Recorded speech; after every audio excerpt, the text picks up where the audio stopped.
My soul is as dark as my lips. You're watching a meaningless show with your insignificant life as you revolve around on this pointless, massive rock.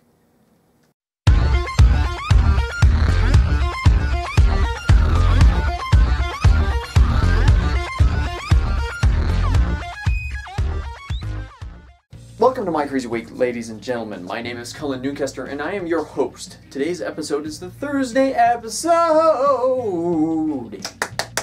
Bravo, bravo. No sense of tune, but you got it down there, boy. Ah, bravo. I'm sorry, and I apologize for the depressing intro. But as a hipster emo, it is my duty to take everyone down with me as I go into my depressive, sinking hole. I'm just like the Titanic in the sense that everyone's going to go down with me. No matter who you are. Even Leonardo DiCaprio. Matter of fact, he's the first one that's going to go down with me. Hey, he might even become an alcoholic after I'm done with him. A severe alcoholic. Not a Montanan alcoholic that visits the bar every night. No, I'm talking about the guy who never leaves the bar. The one that they have to install a cot in there because he will never leave.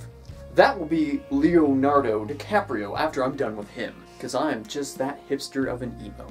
Emo of the hipster. I want to establish a difference because I'm protecting a group of people here. The emos.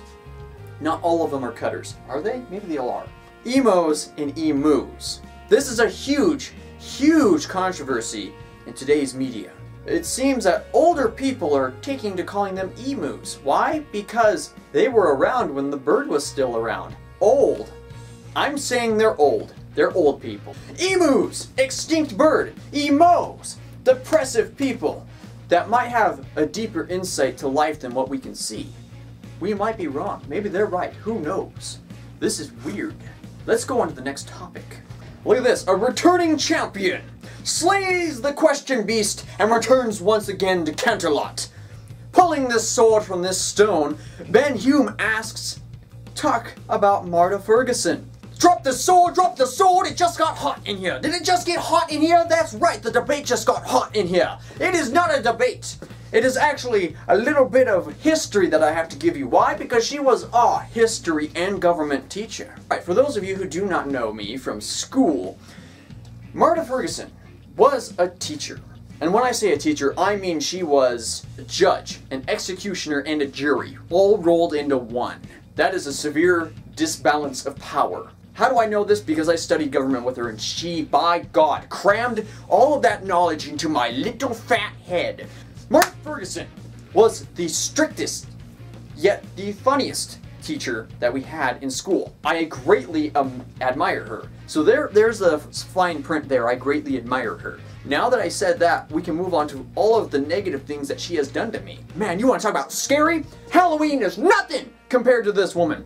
She was a beast when it came to tests and exams. She wanted us to fail. She wanted us to feel what life is like when you go off on your own.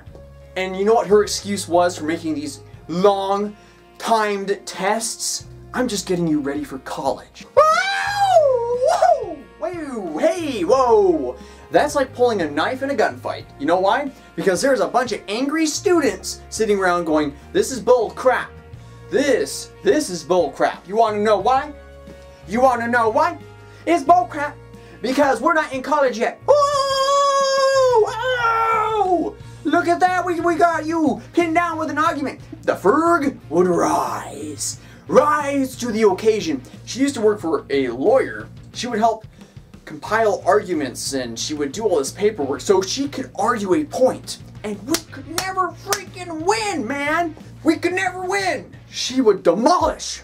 We're not in college yet. Oh, you don't know what college is like? Whoa, there's another thing you got wrong. There's another thing you got wrong.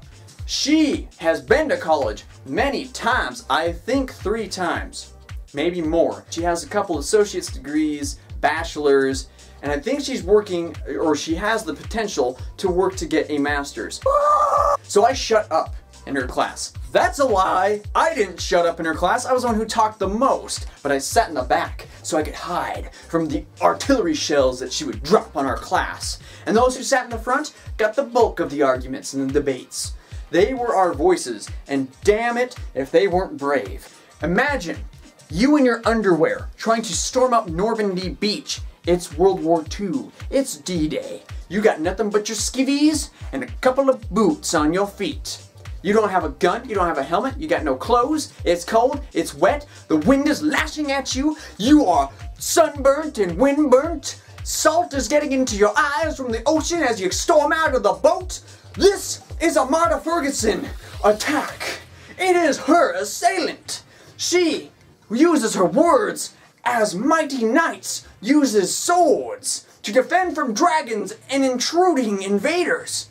And it's because of her ability to argue that I greatly, greatly admire her. There would be other political students who would get into the argument with her and engage in verbal battle. Stupid!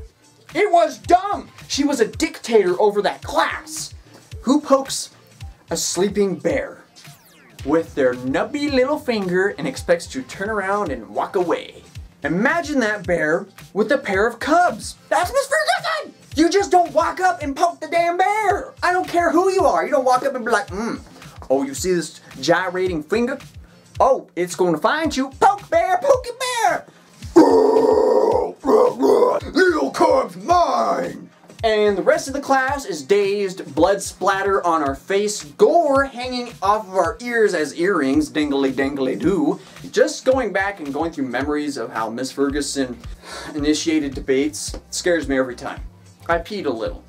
I peed a lot. I had one time I wet the seat. Woo! There is such a thing as too much information. I'm emo! I'm emo! Hey! I'll see you guys on the flip side. I love you guys.